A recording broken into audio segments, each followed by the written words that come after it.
In today's video, I'm going to teach you how to check Salesforce licenses. Before we start, make sure you're signed into your Salesforce org and that you have the right permissions to access setup. Most license details are visible to system administrators and users with similar privileges. If you're using Lightning Experience, look to the top right corner of the screen for the gear icon. That's where we'll begin. First, go to Salesforce and open the gear menu. From there, click on Settings.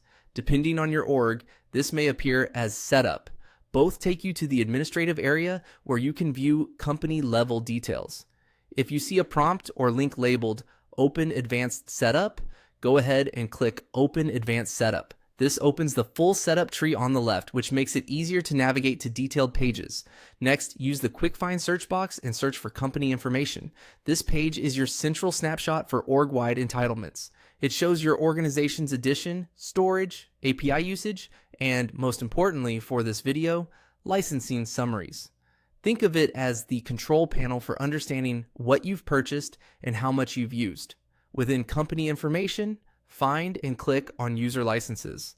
This view lists every core license type available in your org, such as Salesforce, platform, or identity, along with the total number, how many are currently in use, and how many remain. This is the place to confirm capacity before creating new users or upgrading roles. If you see a license type running low, you'll know to plan ahead with your procurement or admin team. Also, note that license names can vary slightly by edition, so focus on the counts and descriptions. After reviewing user licenses, click on Permission Set Licenses. These are add-on entitlements that extend functionality to individual users, like access to specific features from products you've purchased. Here, you'll see totals and assigned counts for each permission set license. If a user is missing a feature, even though they have a core license, this page helps you verify whether the necessary add-on is available and assigned. Finally, click on Feature Licenses. Feature licenses control certain capabilities that can be toggled per user, such as specific service or marketing features included with your contracts. As with the other sections, you'll see what's available and how many are in use, which is helpful for capacity planning and audits. That's it.